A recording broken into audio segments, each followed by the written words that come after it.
1971, an entire family vanished from their suburban Arizona home. Dinner left on the table. No signs of struggle, no trace of where they went or how. For decades, the case haunted the community, then faded into silence. But in 2023, a young woman buys a vintage Polaroid camera at an estate sale.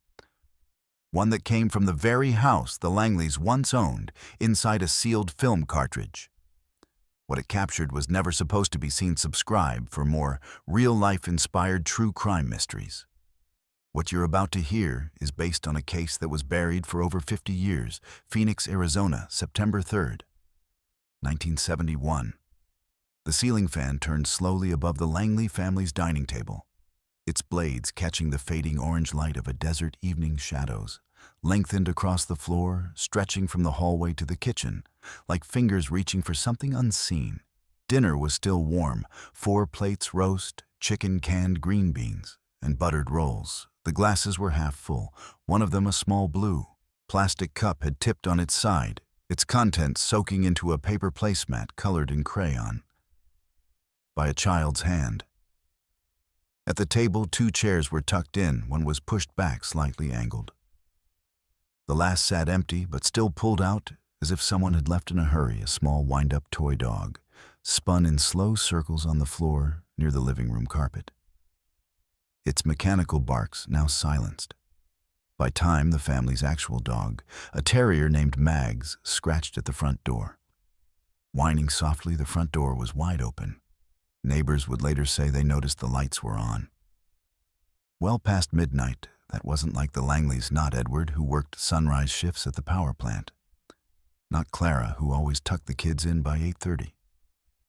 And certainly not Sammy and Beth, 7 and 5. Who were never out of sight on a school night, but no one called the police that night, not yet. It was Clara's sister who found the house the next morning. Then everything was quiet. The car was still in the driveway, the beds were unmade, toothbrushes still damp. Clara's purse sat on the counter next to the fridge. Edward's wristwatch, cracked and worn, was in its usual spot on the nightstand.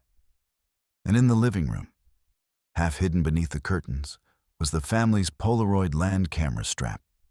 Coiled lens, fogged with fingerprints, flashbulbs spent, no bodies, no blood, no sign of forced entry, no farewell note, no ransom demand, just a house frozen in the middle of life, abandoned. Mid-sentence, within 48 hours, the search began. Dogs, helicopters, canvases, phone calls. The case made local, then national news for weeks. Reporters parked outside the house. Psychics rode in from across the country. Theories ranged from cult abduction to carbon monoxide poisoning to Edward snapping under pressure and killing them all. Though no bodies ever turned up but slowly. As the seasons changed, attention, faded leads dried up. And eventually, the Langley house was just another tragic address with a cold history. The new owners gutted it in the 80s, stripped the wallpaper, changed the floors, painted over the nursery. But even then, the rooms never seemed to hold warmth. Renters came and went in time. The property became a foreclosure. Then, an estate sale listing buried among hundreds in a dusty storage lot. No one ever figured out what happened to the Langleys. No one even realized the camera had never left the house inside it. Untouched for over 50 years, the film waited in the dark, still sealed, still loaded, still holding what may have been the last images the Langley family ever saw. And in 2023, someone finally developed the heat pressed down like a hand. Not the dry, sunburned heat tourists imagined when they pictured Arizona, but the kind that seeped into your bones, thick and still and hard to breathe through. Claire Rowe stepped out of her car and immediately regretted wearing jeans. Her shirt clung to her back before she reached the sidewalk. The estate sale wasn't much to look at, just a sagging one-story house with flaking beige paint and a brown lawn that hadn't been watered in weeks. The porch creaked beneath her steps as she joined the handful of browsers already inside. The air smelled like dust and lemon-scented cleaner, fighting a losing battle. Claire moved through the living room, slowly avoiding eye contact with the older couple arguing over a grandfather clock. She wasn't looking for anything specific, she never was, and these kinds of sales were her habit. a way to unwind between freelance photography gigs, a ritual she'd picked up after her mother died. Most of the time she left empty-handed today. She wasn't sure why she stayed. The furniture was dated sun-fed couches, water-stained coffee tables, a console TV that had probably last worked during the Reagan administration. An old woman in a yellow vest sat near the front door, handing out numbered stickers to buyers. "Is this your listing?"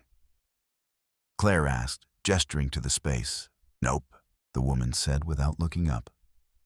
"Belonged to a cousin of the bank manager. Place has been empty for years, never even hit the market."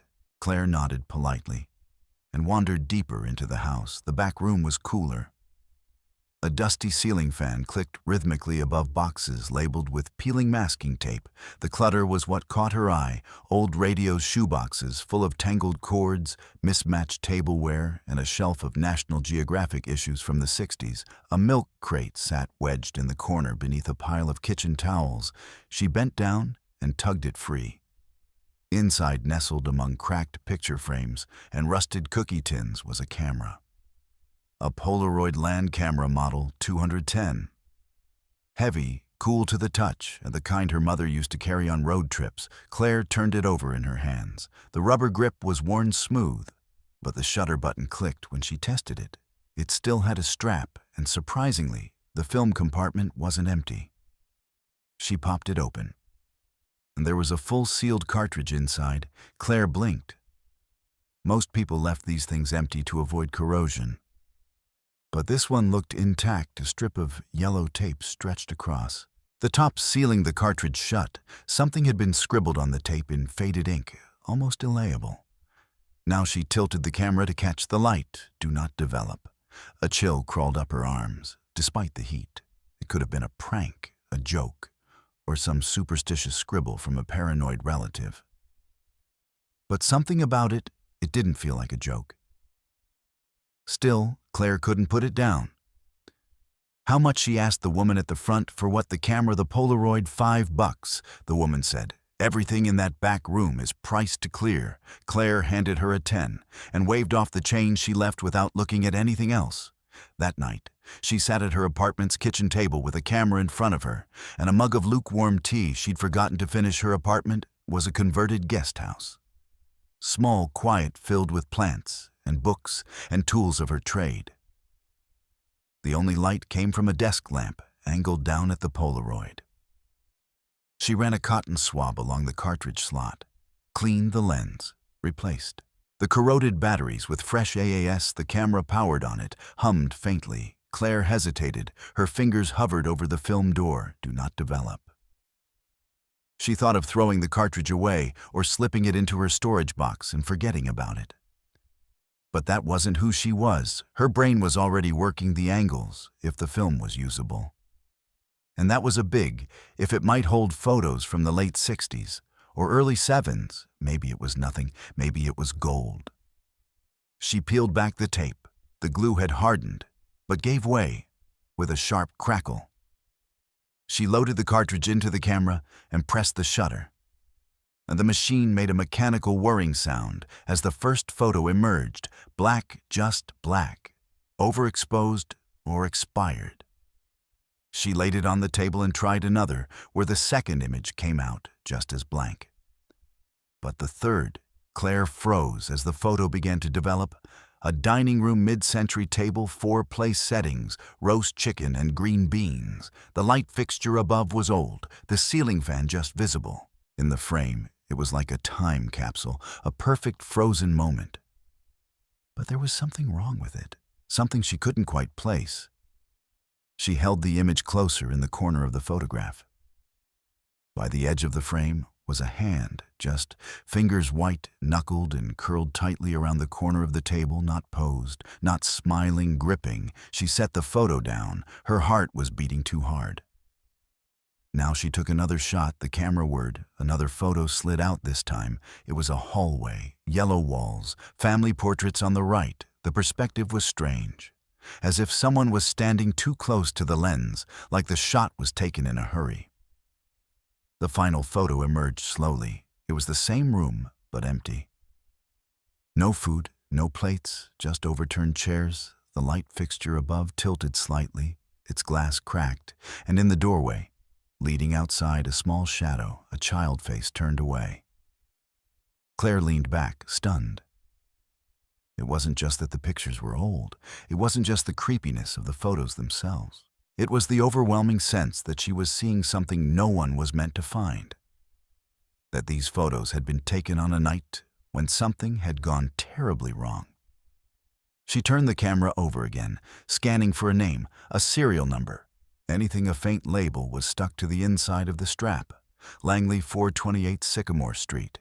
Claire sat very still.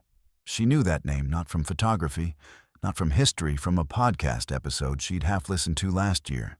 It was the one about the family that vanished from their Phoenix home in the 70s. The house that had never been resold, the case that went cold, and the Langleys.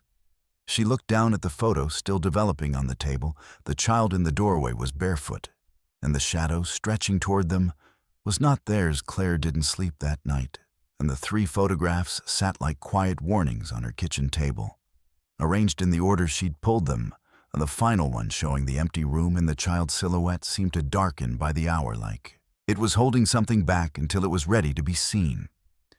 She sat cross-legged on her couch, laptop open, typing keywords into a dozen search tabs. Langley family disappearance, 1971. Phoenix missing family dinner table, Sycamore Street. Cold case, Arizona, family vanished, Phoenix Polaroid. It didn't take long there. It was halfway down the search results on a website called Echo Coal Files, a true crime archive run by former journalists and investigators. The title of the entry made her stomach tighten. The Langley House, the family that vanished, mid-meal, Phoenix, Arizona, September the 3rd, 1971. 4 family members disappear without a trace. The article was detailed disturbingly. So the Langleys had been a quiet, working-class family. Edward Langley worked for the Salt River Project as a lineman. Clara was a part-time church secretary. 2 kids, Beth, 5, and Sammy, 7. No history of debt, no custody battles, no criminal background. The last confirmed sighting was at the grocery store around 4:30 p.m. A neighbor reported seeing Edward watering the front lawn around 6:00 by 8. The lights were on, but no one answered the door by morning. The house was silent. Clara's sister found it just like the photos. Claire had pulled food on the table. Nothing touched door wide open. Police arrived within the hour. There were no signs of forced entry, no broken windows, no bloody footprints, no suicide notes, just a home that looked like its inhabitants had simply stepped out of existence. The case spiraled quickly into the surreal rumors of cult activity, UFO sightings in the desert that week. A man who claimed he saw the Langley children walking along Route 17 with a woman in a yellow dress, but who later recanted after failing a polygraph. What struck Claire the most was the final paragraph among the household items found at the scene was a Polaroid Land Camera Model 210. It was logged into evidence as inactive. The film compartment was empty. The camera disappeared from evidence storage sometime in the 1980s, most likely auctioned or discarded during departmental downsizing, and the original chain of custody was never recovered. Claire leaned back from the screen. Her hands were shaking again, and the camera she found was the camera from the case. She grabbed her phone and opened her notes app. Jotting down everything she knew so far, it was how she worked, like piecing together a visual puzzle. She needed to see the timeline, map it out, trace every clue until something clicked, and then she paused if she had the camera. If the film was original, that meant the photos she developed had never been seen by investigators. These were undeveloped at the time of the disappearance, which meant one terrifying thing. Someone, likely the person responsible, had taken them, and then left the camera behind, assuming the film would never survive. It had. And now it was speaking. The next morning, Claire drove to the Phoenix Public Records office. The building was cool and gray. Inside, all vinyl tiles and humming fluorescents. She signed in, gave her ID, and asked for public access microfilm on the Langley case. The clerk, a woman in her 60s with sharp eyes and a librarian's gait, took a long look at her. "You, a reporter photographer working on a personal project. The woman didn't press. She disappeared into a back room and returned 5 minutes later with a box labeled Langley E. Disappearance Case, number 719204, Music. Claire slid into a viewing booth, fed the first roll into the machine, and began turning the dial. The old headlines blurred by Missing Family Stun's community dinner table still set, but where are the Langleys police? No leads, no suspects in vanishing case. She paused at one article from September 7, 1971.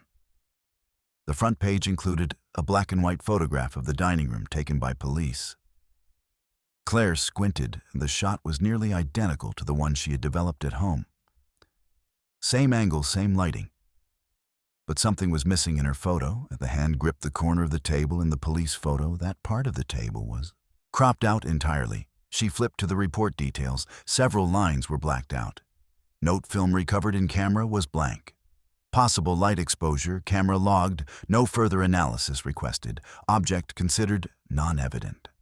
That made no sense. Claire knew how durable old film could be. Even if light-damaged fragments should have shown up, but someone had clearly written off the film or lied, and she leaned back, staring at the screen, unsure if what she was feeling was adrenaline or fear. Something about this case had been deliberately buried that night. Claire called her friend Dominic Tran, a forensic technician she'd met 3 years ago. While shooting a documentary series on cold cases in Flagstaff, he owed her a few favors. "Are you sitting down?" she said after he picked up. "I'm literally slicing pizza over the sink." "What's up?" "I need you to run a name through your system."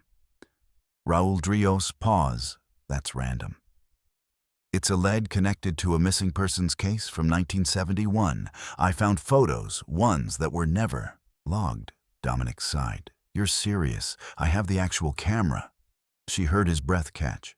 "Okay, I'll check quietly. But if it's an active investigation..." "It's not," she said. "It's ice cold, but now it's thawing later." Claire couldn't stop staring at the photo with the child. She took out a magnifying lens and examined the edges and the shadow behind the child. It wasn't smoke. It wasn't furniture. It was a figure. Tall, angular, unmistakably human. But wrong. And the head was slightly too large for the shoulders, the arms long, like the elbows bent the wrong way. The face was turned just enough to suggest features, but blurred beyond recognition. Not by motion, but by intent. Claire sat frozen in her chair for a long time. Then she did something she hadn't done in months. She pulled out her recorder and hit Record Log Entry 1. Langley House Polaroid film recovered 3 photos, developed first dinner table full meal. Hand visible in frame, second hallway, partial blur, off-kilter angle, third room, empty child in doorway. Unidentified figure behind them. Film appears. Original timestamps missing. Investigative materials from 1971 confirms similar room setup. Evidence suggests someone remained in the house after disappearance. Possibly a 5th person never identified. Beginning independent investigation. She turned off the recorder, and for the first time in her life, she felt like the photo had taken her picture back. Claire didn't leave the apartment the next day. The 3 developed Polaroids now sat in protective sleeves inside an archival box she used for high V-value prints. But she couldn't stop looking at them. Every time she did the 3rd photo, the one with the child in the shadow, seemed to shift just a little more, like it didn't want to be still. She spent the morning digitizing the images with her DSLR, adjusting light levels and contrast, running them through photo enhancement software on her laptop. She didn't add anything, just clarified the shadows, trying to tease detail out of the grainy film. It wasn't just a figure behind the child. It was a man or something close to one broad shoulders, elongated neck. Arms strangely rigid at his sides, no obvious face, just the suggestion of a mouth slightly open. And the figure stood halfway in the hallway, as if caught mid-step. It hadn't been posed, it had been caught by accident. The timestamp metadata was corrupted, of course. Old Polaroid film never had digital time signatures.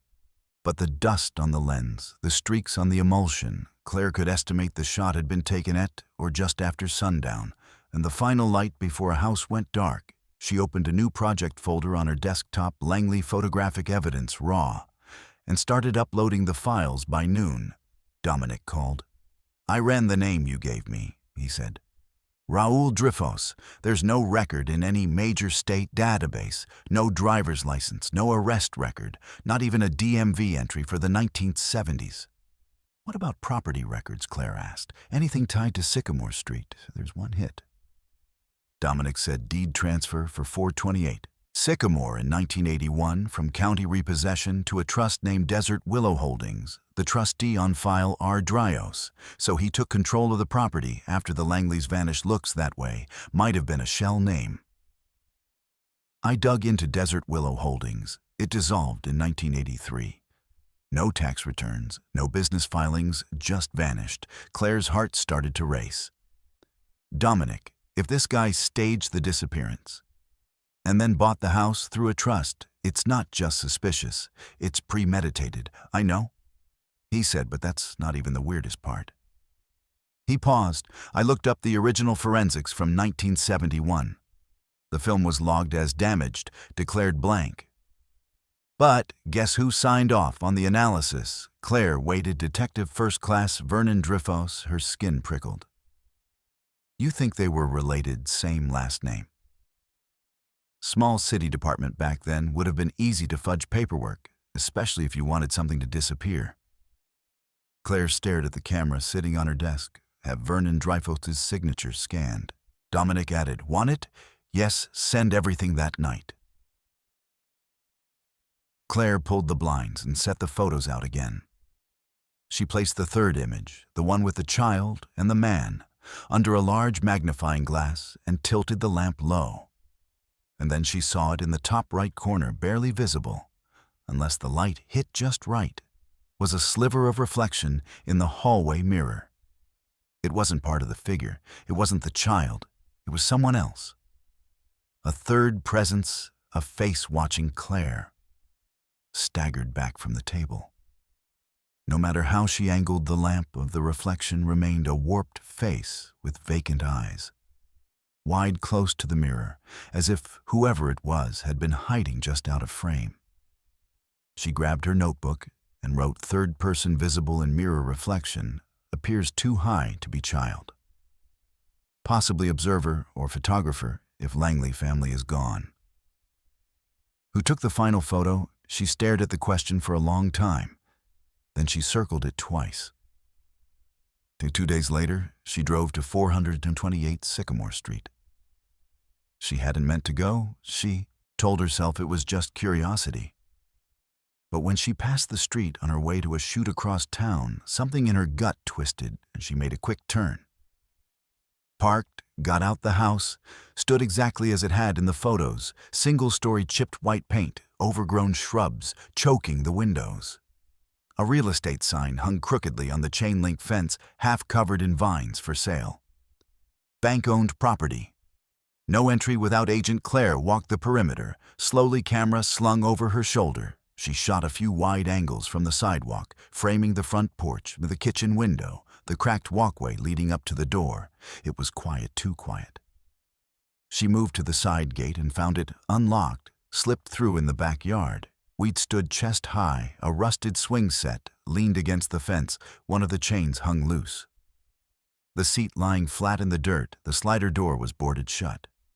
Claire raised her camera, but just before she took the photo, she felt it, a presence like someone was standing behind her. She spun around, no one, just dry grass and the groan of cicadas still. She didn't take the shot. Instead, she backed out of the yard, returned to her car, and locked the doors. As she pulled away, she glanced back through the rear-view mirror. The curtain in the front window moved only slightly, but enough to know it hadn't been the wind. Back home, Claire transferred her exterior photos onto her computer and began processing them. She zoomed in on the front window, and the curtain had parted, and behind it, half hidden in shadow, was a face, not a reflection, not pareidolia, an actual face, wide eyes, pale skin, the nose flat, almost pressed against the glass. She enhanced the exposure slightly. Her stomach dropped. It was a girl, young, maybe 10 or 11, not Beth, not from the original photos, someone else. Claire grabbed her notebook. Face in front. A window appears to be girl. Who is she? Why is she inside? She circled the entry, underlined it, then sat back unable to breathe. If the house was empty, abandoned, and then who was still living? There, later that night, Claire posted anonymously on an old cold case forum she used to visit back in college. She included stills from the photos, heavily watermarked and cropped to protect the originals, and asked one question: has anyone connected the Langley disappearance to Vernon Dreyfus, former detective? Any relatives? She didn't expect an answer, but by morning, she had a private message from Eyes Open, 1976. I grew up near Sycamore Street. I knew the Langleys. I also knew Vernon. You're not wrong to be digging, but be careful. People tried before a local journalist in 1985. Woman from the college newspaper. Both ended up quitting or disappearing entirely. This isn't a story, it's a burial site. I can meet you, but only in public and only during daylight. Claire stared at the message, heart pounding. She typed back, name a place. The diner smelled like bacon and floor wax. Claire sat at a corner booth with her camera bag beside her and a recorder in her coat pocket turned on. And running, she watched the front door with growing nerves, scanning each person who entered. She hadn't told anyone where she was meeting her source. She deleted the forum message thread as soon as they'd agreed on the place. Eyes Open 1976 had chosen a family-style diner just off Interstate 17, a place called June's Breakfast House. Open since the 1960s, mostly filled with truckers and retirees, public, safe, bright. But still, Claire felt a pit at the base of her stomach at 1017A. The bell over the door chimed. A man in his mid-50s walked in, dressed in a faded army jacket and jeans. He had a face that had once been square and strong, but was now softened by time-lined, leathery alert. He moved cautiously, scanning the room, in the same way she had. Their eyes met. He gave a nod and walked toward her. Claire. She stood. Your eyes open. Name's Thomas Bell, he said, sliding into the booth. Used to live 3 doors down from the Langley house. Back when I was a kid, Claire took him in. He looked like someone who didn't trust easily. Probably hadn't for a long time. You're not a cop? He asked. No FBI, no. He finally relaxed a little. Good cops had their chance, they didn't take it. They ordered coffee. Thomas didn't speak until the waitress left. I still remember that night. He said September 3rd, 1971. I was 10 years old, lived on Sycamore Street my whole life, until I was 20. My dad was a mechanic. My mom taught piano. He sipped his coffee, then looked her in the eye. I heard the Langleys vanish, but they didn't vanish. Claire, somebody took them. Claire kept still. Do you know who? Thomas glanced around. No one nearby was listening. I can't say for sure, but I'll tell you what I did see that night, around 8 or odd. I was in our backyard looking for our cat, our fence backed up to theirs. I saw someone at their sliding door. A man, he was tall, big shoulders.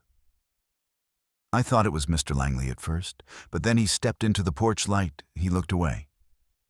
It wasn't Edward. What did he look like? Thomas didn't answer right away.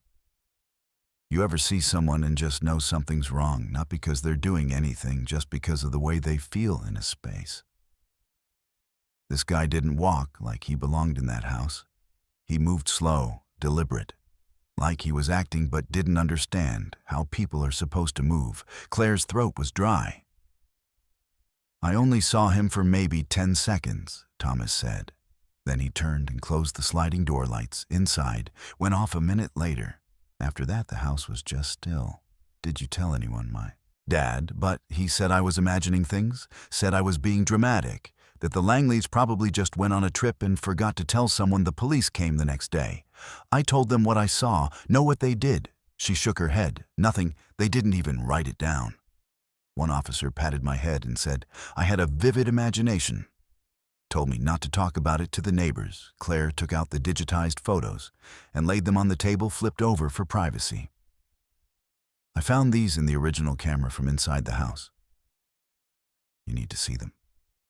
He hesitated, then nodded. She turned them over, one by one. The dining table, the hallway, and the child in the doorway, with the looming figure behind. And then the enhanced crop of the mirror. Showing the watching face, Thomas stared at them for a long time, and then he exhaled sharply and said, "Jesus, that's not Edward Langley."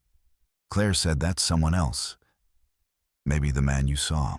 He tapped the mirror image that's not a reflection from inside. "Look at the height, the way the eyes are level with the hallway trim. That person standing in the wall." Claire blinked. "What do you mean?" "I mean behind the mirror. That part of the house had an access crawl space, an old one I remember from when the Langleys had some plumbing redone in '70.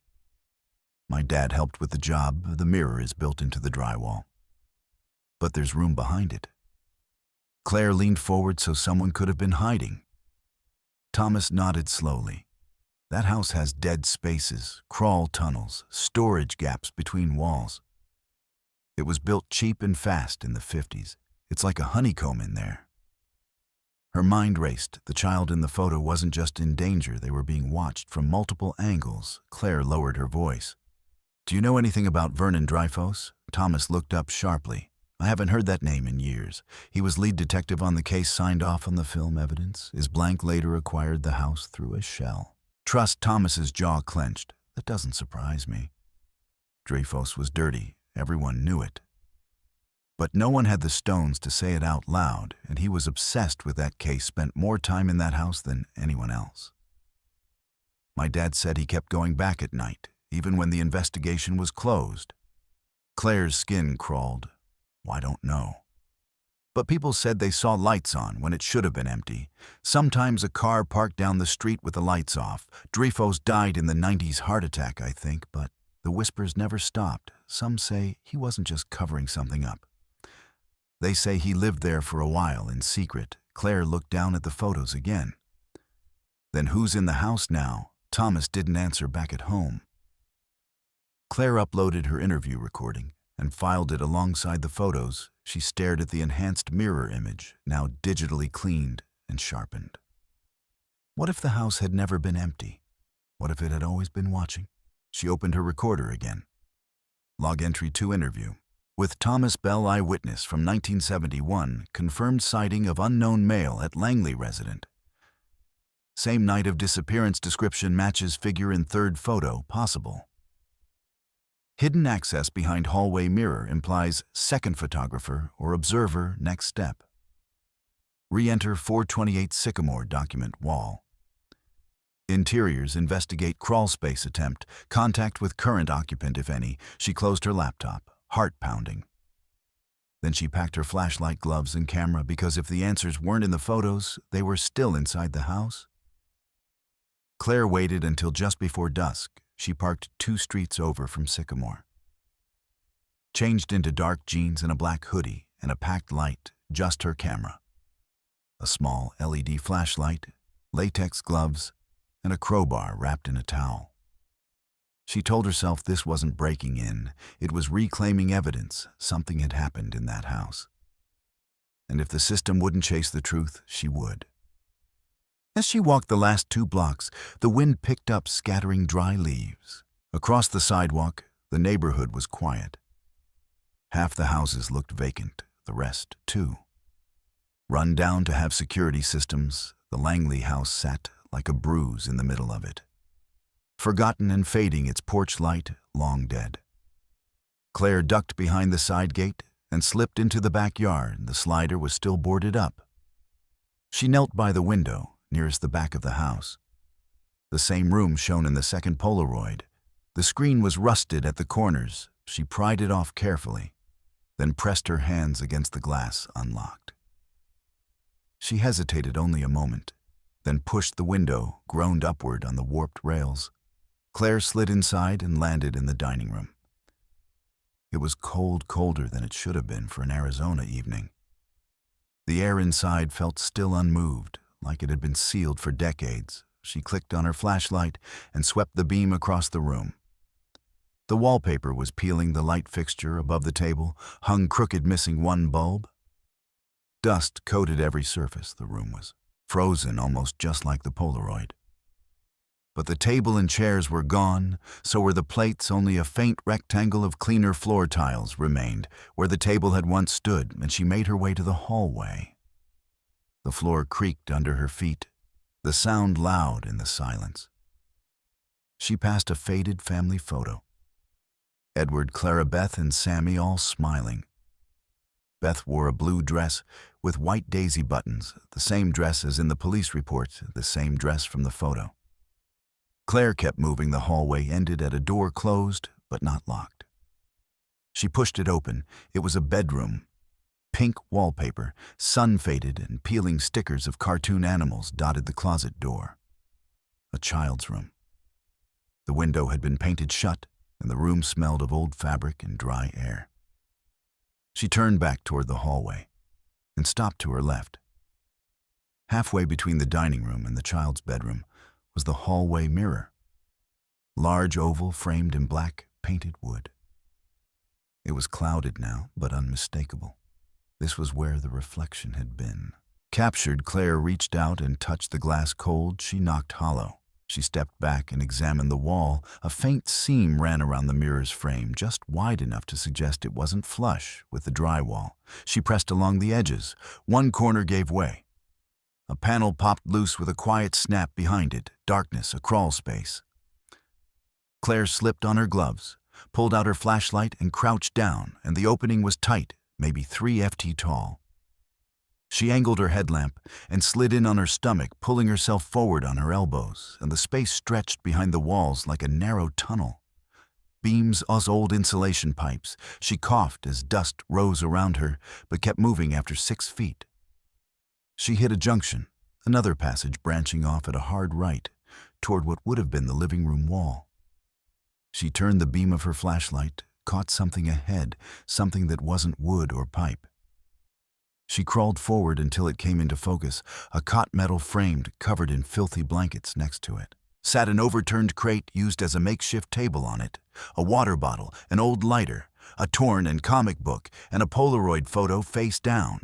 Claire's breath caught. She reached forward and picked it up. It was another image from 1971. Same film, same type. This one showed a close-up of a little girl's face, Beth Langley.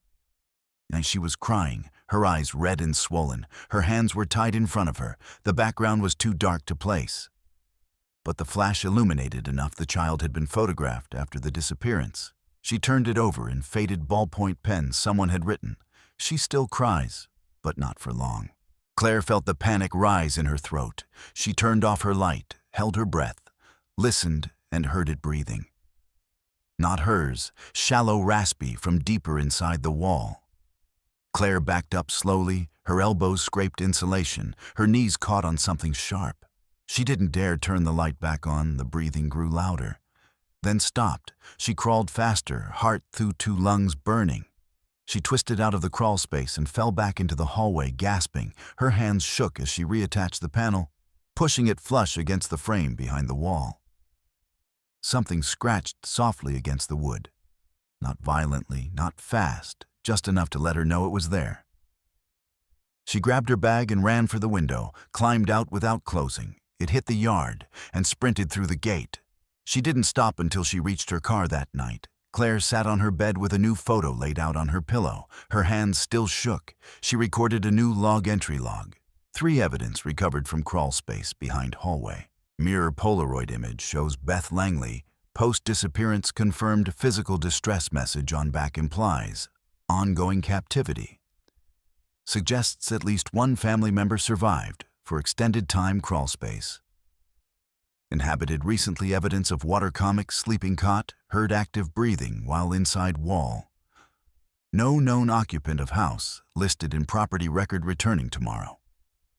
With backup bringing Thomas, she closed the recorder and then locked every window in her apartment. Claire didn't sleep that night. She sat at her desk replaying the sound in her head and the low, steady rasp of breathing from inside the crawl space. Not animalistic human. Heard enough to know the rhythm of lungs, not panic, not fear. Someone had been watching her. She stared at the Polaroid photo of Beth Langley, lying on the desk under a sterile reading lamp, and the image was clearer now. Cleaned up through Lightroom, clarified, but not less disturbing. Beth's hands were bound with coarse rope. Her hair had been cut unevenly. The lighting was harsh, the kind used in basement or closets, a flash with no diffusion. But it wasn't just the girl. Claire had zoomed in the left side of the frame behind the child. Near her shoulder was the soft curve of something metallic, almost hidden behind shadow, the corner of a camera lens. Someone had taken a picture of the photographer she called Thomas Bell, just after sunrise. "I need you to meet me 10 hours away. Mem, sharp, you okay?" "No," she said. "But I think I found where they were kept, and I wasn't alone." There was a pause. "Send me the address again," he said. "I'll bring a pry bar and a crowbar, just in case they met at a gas station near the Sycamore neighborhood, parked Claire's car behind a shut-down dry cleaner, and walked the remaining blocks in silence."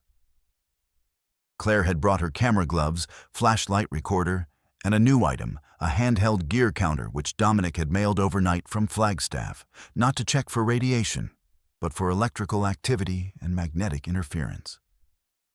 "Anything odd behind the walls?" "I don't want to be surprised again." She told Thomas, "You won't be alone this time." They entered the house through the same window.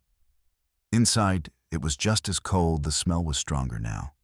Something faintly organic, like mold or mildew, mixed with the lingering musk of old insulation. Claire led him to the hallway. "This is it," she said, the mirror. "The hidden spaces behind this panel." Thomas examined it, nodded, and carefully pried it loose. The panel came off clean, and the tunnel gaped open like a mouth. "You really crawled in there, yeah," she said, "and something was in there with me." Thomas clicked on his flashlight. "Let's confirm together." They entered the crawl space. Claire crawled behind him this time. Her gloves scraped wood and wire. She pointed out the cot, the comic book, the photo. Thomas picked it up, turned it over, and read the message. "She still cries." He murmured, "Jesus," he sniffed. "There's something else. Do you smell that?" Claire nodded. "Yeah, I couldn't figure it out." Thomas pushed farther, rounding the corner where the tunnel branched. He shone the flashlight ahead and stopped. "Cla," he whispered, "there's more." She crawled up beside him ahead. In the narrow space behind the drywall were boxes stacked 2 high, 3 wide, nearly blocking the passage. Someone had used the crawl space like a storage unit. Claire's heart pounded. They pushed one box forward. Inside, film cartridges, dozens, all vintage, all unopened, all labeled in small, spidery handwriting. September 1971, hallway not developed. October 1971, girl in blue. Good framing, 1972. Teaching room, 1974. Broken doll, 1979. Watcher and mirror. Claire's stomach twisted. These weren't photos taken by the Langley family. She whispered they were taken of them. And after Thomas opened the next box inside, Polaroid photos developed, curled with age. They weren't just of Beth, some were of Sammy. Some showed Clara alive, sitting in a chair with her wrists zip-tied, eyes closed, mouth taped. One photo showed all 4 members posed, standing stiffly in the dining room. A date was scratched into the border, April 1972. A full 7 months after they had officially vanished, someone kept them alive. Claire breathed for months, maybe longer. She flipped through the stack. Some images showed strange environments. Concrete walls, narrow bunks, metal doors, a basement, a fallout. Shelter others were worse. One image showed Beth sitting beside an older woman. Claire didn't recognize. Both wore matching blue dresses, and the girl looked glassy-eyed, and the woman's face was turned away. Another image showed cameras, dozens of them stacked neatly in a wooden cabinet, all different models and ages, all pointed toward a chair in the center of the room, a setup, a studio. Whoever did this, Thomas said they didn't just hide the Langleys. They documented them. They pulled out the 3rd box and found audio tapes, realtor cassettes marked with handwritten labels, Session 4, Obedience. Beth learns the mirror game, Clara interview. She cries again. Claire stared at them in horror. He recorded everything. She took a photo of each box, carefully labeled and documented everything. Then she paused. What if this isn't all she said? What if the crawl space connects somewhere else? Thomas scanned the area there, he said. Pointing, that side wall runs parallel with the garage. There might be a false wall on the other side. They backed out, slowly returned to the hallway, and opened the door that led to the attached garage. It smelled of rot and old paint cobwebs hung from the ceiling like drapes, and the back wall was uneven, sloppily painted over. Thomas ran his fingers along the molding. "Help me" together. They pushed. A soft pop of air escaped as the false panel gave way. Behind it was a narrow storage space, and in the center, a camera mounted on a tripod pointed toward the wall. A light above it, a red button beneath the lens. Claire stepped closer. It was recording. The light was on. The battery was full. A wire ran from the base into a power outlet built into the wall. "Someone's been here," Thomas said recently. Claire examined the camera. She touched the button. The light blinked off, the red indicator light. Now dark, her heart dropped, because for that light to be on, someone had been recording them the entire time. They were in the house. They fled. No photos. No more searching. They climbed out the same window and didn't stop until they reached the street. Claire had one hand on the recorder the whole way later. Back in her apartment, she documented everything, uploaded photos, marked the GPS metadata, saved copies in 3 encrypted drives. Then she sat in the dark, shaking, because whoever had lived in the Langley house hadn't just captured the family. They'd been waiting for someone else to find it, and now they had. Claire didn't open the footage until the next morning. She'd slept on the couch, her laptop balanced on her knees, until the screen dimmed. She kept the apartment dark, and the curtains shut tight, every door locked. The earthshot, the Polaroid photos and film boxes were stored in a fireproof safe she'd bolted to the floor the week before. And still she didn't feel safe. She woke up just after 5 a.m. The sky still dim outside her mouth. Dry, the memory card from the tripod camera burned a hole in her mind, like a hidden infection. Whoever set it up had wanted to watch. She just didn't know if they still were. Claire made coffee, took a deep breath, and powered on the external reader. The files loaded quickly. Old interface, no password protection. A folder marked "Simply C" inside 12 video files, time-stamped. All recent. The most recent one was dated 2 nights ago. Claire opened it. The screen went black for several seconds, and static. Then an image appeared. Her entering the hallway, crawling into the wall, leaving the frame. Then minutes later, crawling out again. Disheveled, breathless, stumbling down the hallway in panic. The audio was faint, but present her own breathing. Her voice, "Oh God." The next file showed her and Thomas re-entering, speaking quietly, crawling together into the crawl space. Claire paused the video. Her face was clearly visible. So was his. They'd been watched from the moment they entered. Watched by someone who hadn't stopped recording. The earlier files were worse.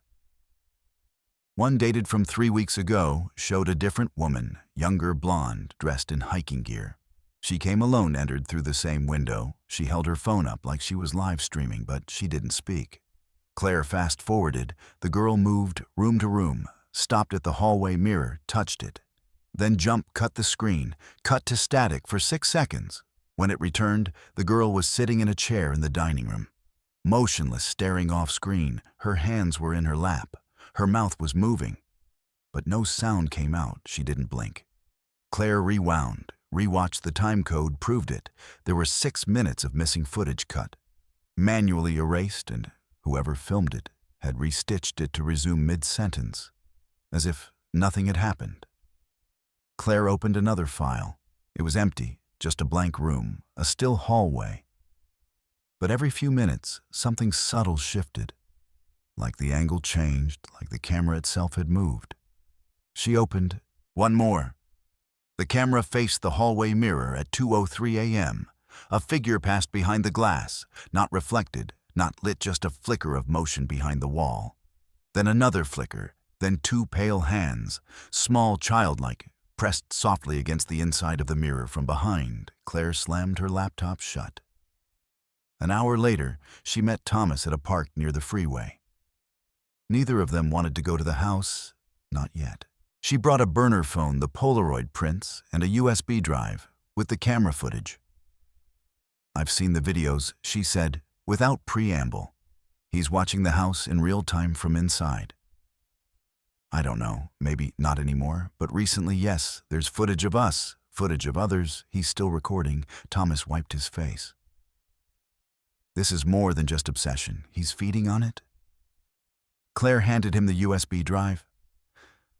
"I need to do something bigger," she said. "This can't just stay on my hard drive." "You mean go public?" "Not yet. But soon. I want backup first. Real proof." Thomas paused. "You know what?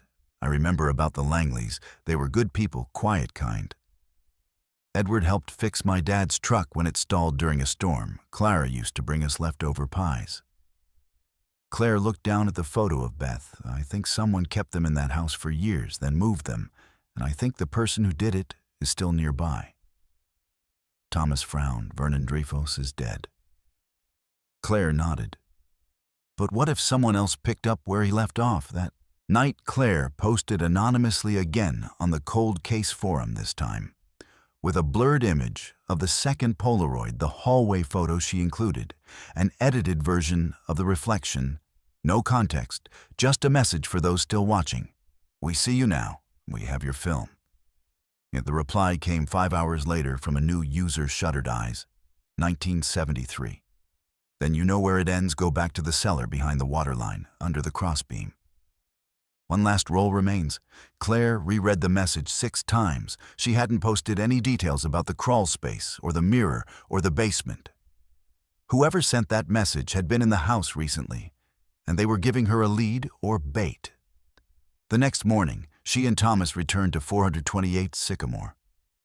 They brought masks, gloves, headlamps, and bolt cutters. The side window opened without protest. The air inside felt heavier now, like something knew it was being hunted. They went straight to the garage.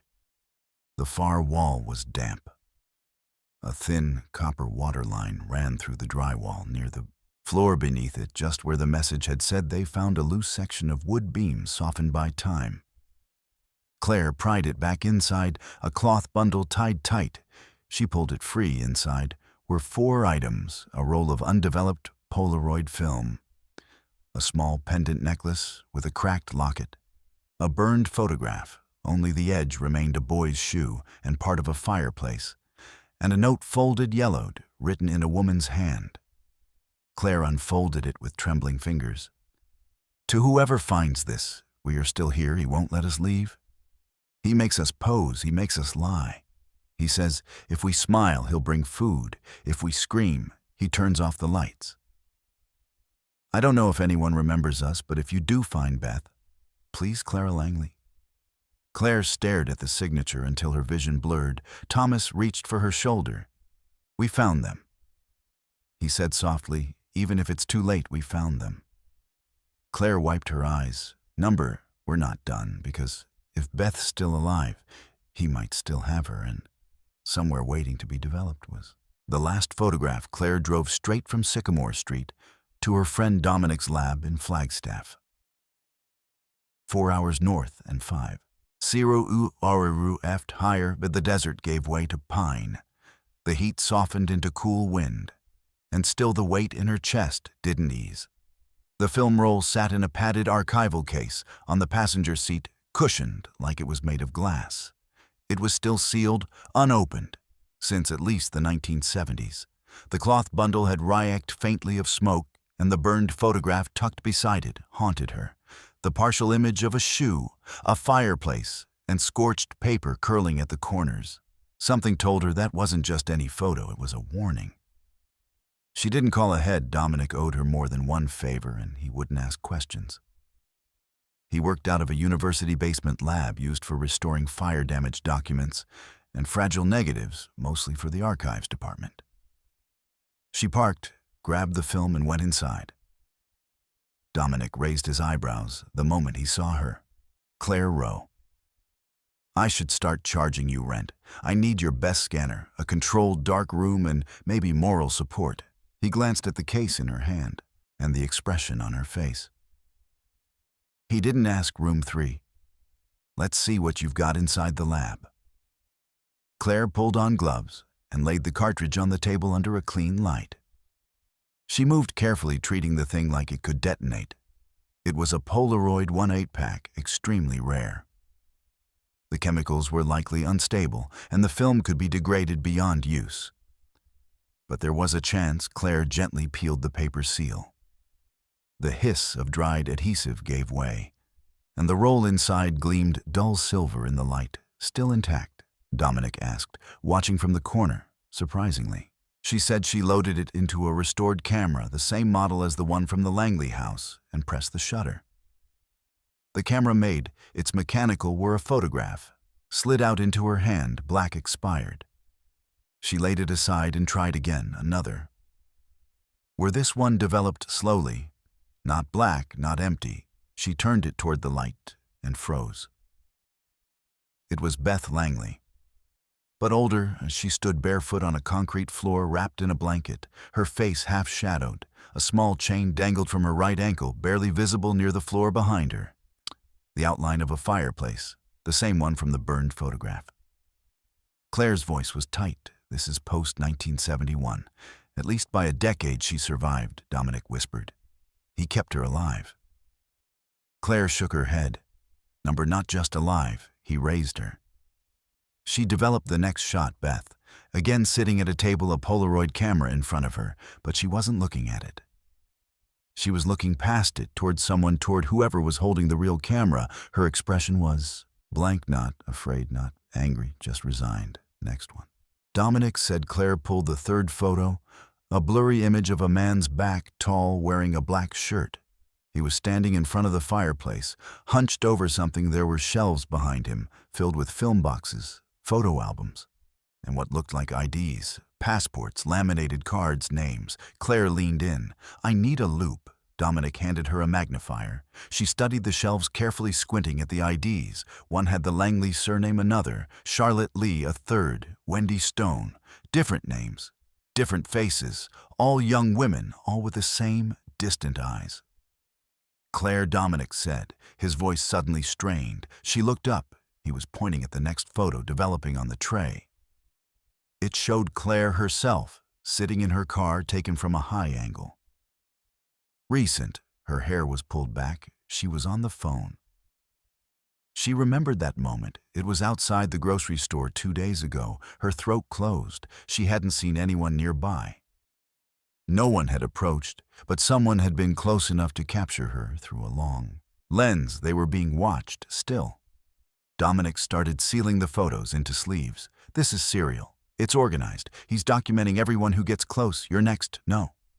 Claire said. "Beth is." Dominic looked at her confused. Claire pulled out her phone, scrolled to the photo of the girl in the window. She opened the enhanced version. "Remember this, from 2 weeks ago. The face in the Langley house, the one we thought was a girl. I've run it through facial matching. You know who she most resembles." She zoomed in, placed the Polaroid of adult Beth beside it. Same eyes, same cheekbone curve. "It's her." Dominic blinked, but she'd be in her 50s. Claire nodded slowly. "So it's not Beth, it's Beth's daughter Claire." Pulled out her recorder log. 4 subject identification, final undeveloped film confirms Beth Langley survived at least into her mid-20s. Images indicate continued captivity and eventual adaptation. Subjects shown with camera, possibly forced to document others. Multiple IDs visible in background suggests wider operation. Latest image and roll appears to be surveillance photo of myself taken 2 days ago. Conclusion: the man behind the camera is still alive, still watching, and Beth's child, presumably born in captivity, remains in the Langley house. She turned off the recorder. Dominic stared at her. "What do we do?" Claire's answer was instant. "We go back." The sky over Sycamore Street was flat and gray. When Claire and Thomas returned, they parked 2 blocks away. No cameras this time, no bags. Claire wore a fitted jacket with her audio recorder tucked deep in the inner pocket. Thomas carried nothing but gloves and a roll of duct tape, just in case they had to force entry again, and they stood across from the Langley house for a long minute in silence. It was quiet still, just like before. But someone had been in that house recently. Someone had taken Claire's picture, and someone, maybe Beth Langley's daughter, was still inside. They crossed the street and walked around the side. The gate was unlocked, the back window now. Familiar opened with a groan. Claire climbed in. First, Thomas followed his boots crunching over dead leaves scattered on the floor. Inside, the house felt warmer, lived in. The dust wasn't quite as thick, the scent of rot was fainter. A hallway light was on, dim yellow. Claire looked at Thomas. That light was off last time. He nodded once, jaw tight. They moved carefully down the hallway. Claire stopped in front of the mirror. She touched the frame warm, then movement behind the glass. Not a shadow, not imagined. A hand pressed gently against the other side. Small, pale, not dirty, not afraid. Claire whispered, "It's her." The hand didn't move. Claire spoke softly. "I know you're there. My name is Claire. I'm not here to hurt you." A flicker, just the edge of a face in the reflection. A girl, 11, maybe 12. She had Beth's eyes, the same slope to her nose, same soft chin. But her expression, it wasn't frightened. It was expectant, like she'd been waiting. Thomas stepped forward. "We're here to help." He said gently, "We've seen the pictures. We know what happened here. You don't have to stay." The girl blinked slowly. Then she mouthed something. Claire leaned in, but couldn't hear it. The girl mouthed it again, more clearly this time. "He's still here." Claire's stomach dropped. Where the girl stepped back into the darkness and vanished. Claire knocked softly on the glass. "Wait, please, nothing." Thomas turned toward the hallway. "We need to find the way in. That's not just a crawl space she's living in." The walls. Claire scanned the molding again, the mirror frame. Her fingers found a seam beneath the left edge. She pressed a panel, shifted open behind it. A door, small wooden hand, built a latch, rusted, nearly shut. Thomas pried it open. Inside, stairs descending, they led down into the cellar, and the air changed as they stepped inside. Colder, wet, heavy with mildew.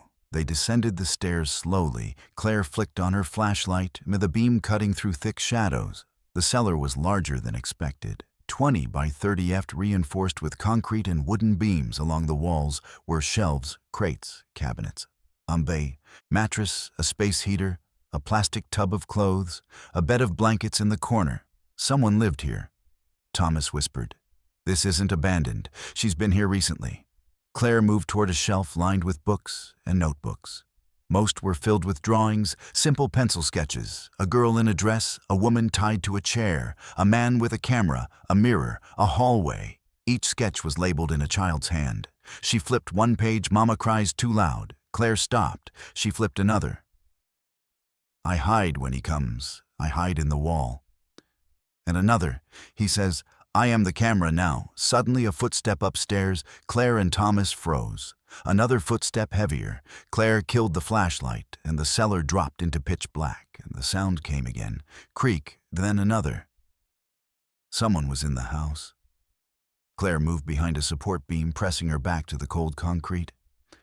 Thomas ducked beside a shelving unit, silent. The footsteps came down the hall, and then stopped above the stairs for a long moment.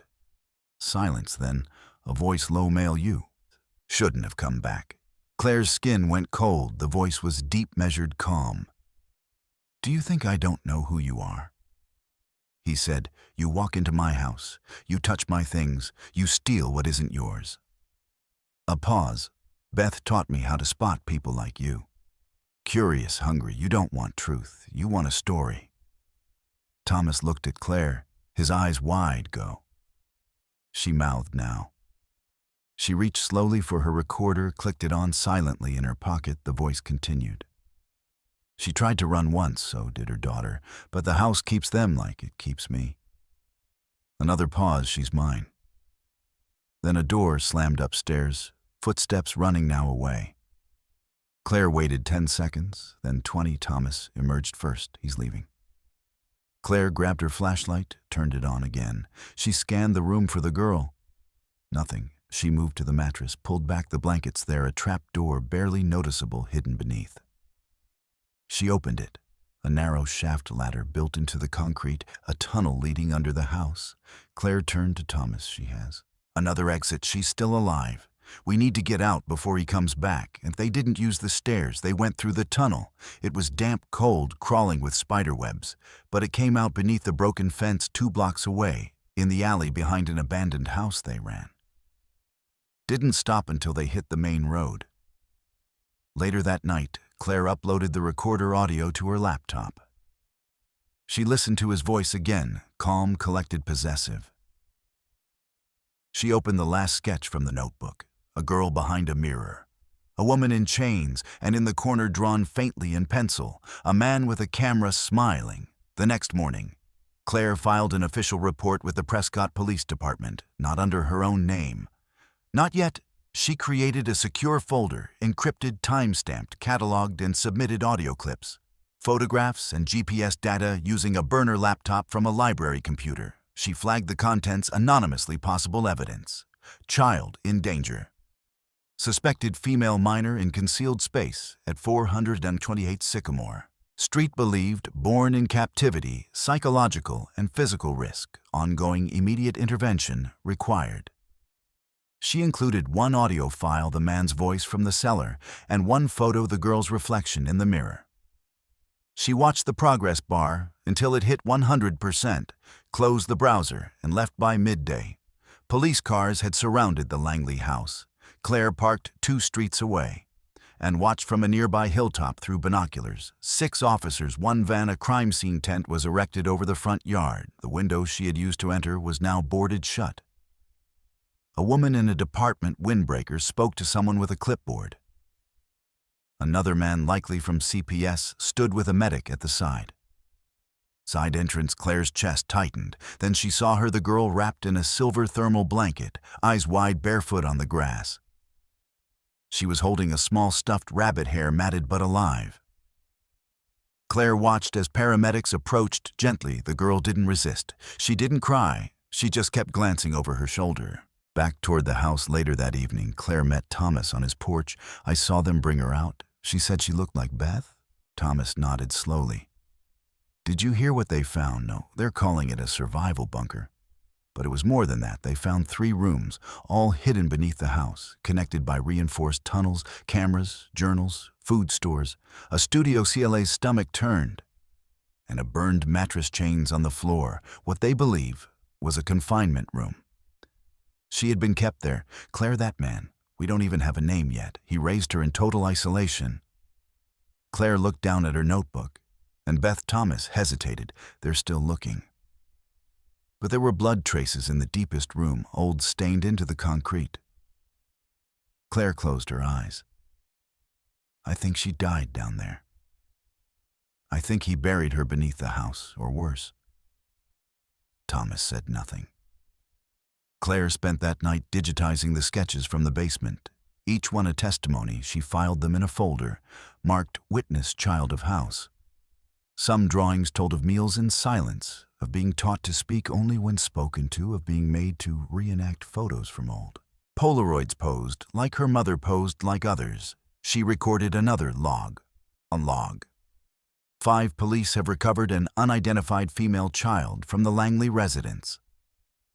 Child appears to be Beth Langley's biological daughter, based on photographic and genetic indicators. Forensic search confirms presence of confinement rooms, torture equipment.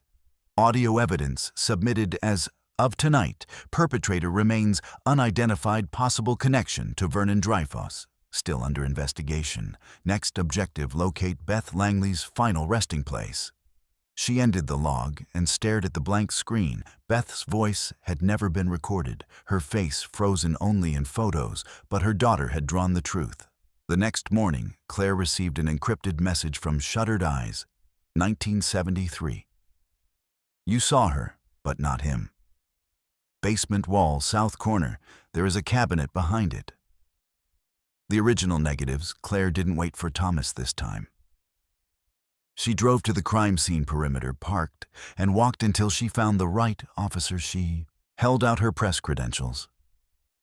I'm not here to interfere, she said. But I have information. "There's something in the basement behind the south wall." The officer was reluctant. Then Claire said the name Langley. 5 minutes later, she was escorted inside the house. No longer smelled of mold. It smelled like chemicals from the evidence team. Air purifiers ran in the hall. Plastic sheets covered the furniture. Yellow tape marked every room. Claire stepped down into the cellar once more. This time with gloves, a badge escort, and 2 detectives standing nearby. She moved to the southern wall, and there she said the cabinet was bolted to the cement. 2 men helped her pull it free. Behind it, flush with the concrete, was a narrow slit. One of the texts reached in with a hook, pulled out a sealed box inside dozens of negatives, all dated, all marked. Claire flipped through them. Photos of Beth, Clara, Sammy, Edward, photos of other women, other girls, hundreds of frames. And at the bottom, wrapped in wax paper, one final image, a Polaroid of Beth Langley dead, face up, her hands folded on her chest, a bouquet of pressed violets laid across her ribs, a handwritten caption. Final exhibit, the quietest she ever was. Claire held the photo with shaking hands. That was it. The last moment, the truth, the closure no one wanted but needed, and she left the house. An hour later, the girl had been taken into protective custody. No name given, no statement. Made no word on the man. Claire suspected he was gone. Like Dreyfus, like the others, swallowed up by systems, too blind or too broken to act. But Beth was no longer a name in a report, and her daughter no longer lived in the walls that night. Claire uploaded her final episode, a podcast titled simply The House in the Photograph. She included the voice, the photos, the drawings, the tape from the crawl space. She redacted names, blurred faces, but she told the truth, and by morning, the world was listening. Claire's podcast hit 1 million downloads in 3 days. Not because it was sensational, but because it was real. Raw, human. She didn't dramatize the story. She didn't beg for attention. She simply told the truth, how a family disappeared in 1971. How a photograph re-emerged 52 years later. How a daughter born in silence watched the world from behind a mirror and waited. Claire left out names, protected the girl. She didn't say where the Langley house was, but she included one audio clip, just 18 seconds, and the girl's voice quiet, echoing through the recorder. He said, "I came from pictures, but pictures don't hug back." That one line spread across the internet like fire. Forums dissected it, advocates amplified it, survivors of captivity, of abuse, of loss. They reached out to her by the hundreds, but not everyone believed. Some called it fake, a performance. Others said she'd fabricated evidence, staged the crawl space. One email simply read, "Truth doesn't come from ghosts." Claire ignored the noise. She knew what she'd seen, what she'd heard, and what the girl had drawn in charcoal over and over again. And the man with the camera, the authorities officially released only part of the case. They acknowledged the discovery of a child inside a sealed portion of a condemned home in Prescott Valley, that she was nonverbal, at first malnourished, but stable. Estimated age 11. DNA linked her to Beth Langley. The report avoided the word captive. They avoided the word project too. But Claire knew better. The girl hadn't just been locked away. She'd been raised under surveillance, programmed to reenact, taught to mimic the same poses her mother had been forced into again and again, until the images repeated like scripture. 2 weeks after the raid, Claire was invited to speak with Agent Miriam Calder, a federal profiler brought in. After the photographs surfaced, Calder wore a brown suit and no jewelry. Her office had no decorations, except for a single framed newspaper clipping of a solved child abduction case from 1983. She offered Claire tea, which she declined, and then she got to the point. "We believe the man behind the camera was not Vernon Dreyfus, but someone who worked with him, possibly inherited his material, possibly even his methods." Claire nodded. There were dozens of names in those negatives. Some had dates well into the 1990s. This didn't end with the Langleys, no, Calder said. "And we're investigating that now." She paused. "Would you be willing to consult?" Claire blinked me. You found her called. Her said you made the noise. We couldn't, and that child was weeks away from starving. Your work gave her time. Claire felt her throat tighten. She said nothing. Calder slid a photograph across the table. It was one of the burned IDs from the studio shelf, partially intact. Claire stared at the name, Wendy Stone.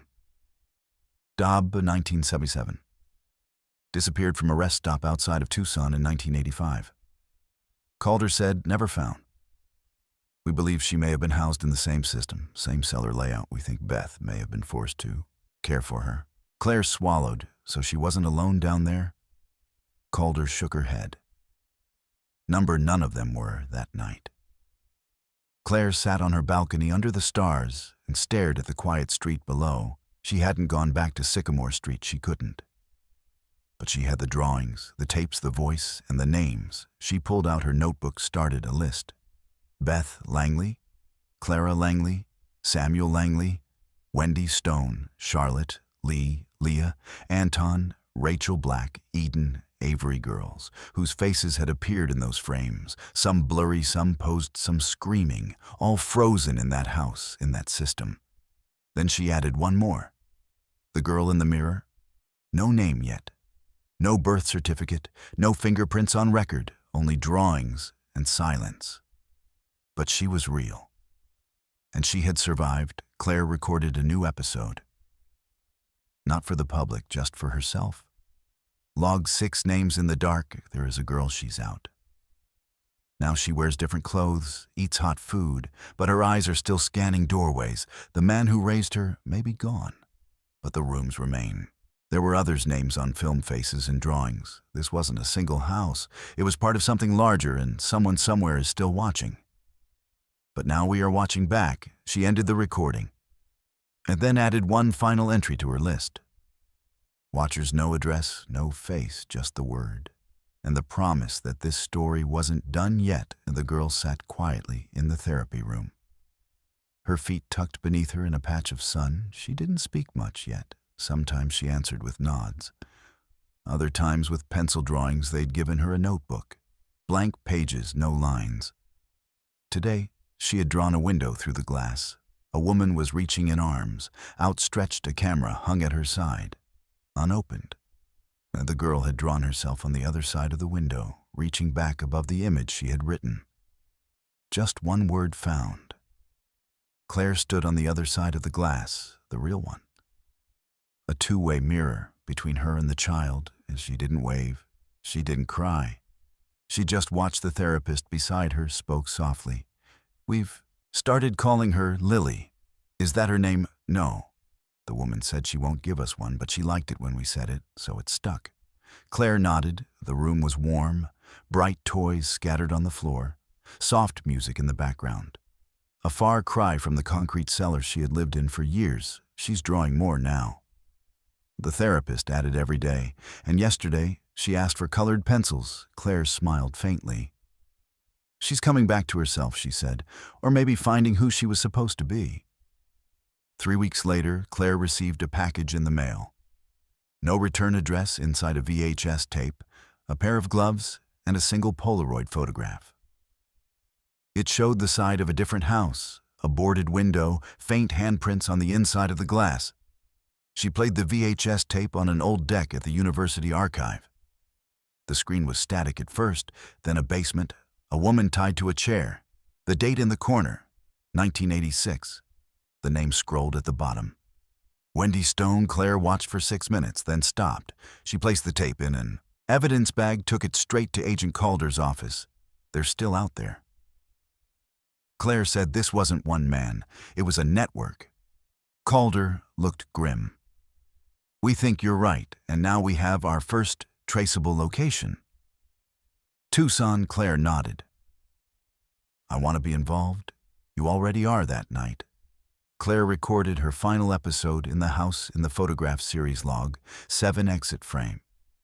The girl from the cellar has a name. Now she walks in daylight, she draws in color, but her past still lives in the shadows, rooms lined with cameras, corners taped with secrets. Beth Langley died beneath her own house. But her daughter lived, And her drawings told us more than photos ever could. This isn't the end. It's just the last frame of one reel. The projector keeps spinning. The watchers are still out there, and now we watch them back. She paused, then added one final line for Beth, for Lily, for the ones we missed. We see you now. Epilogue 2 months later, undisclosed location.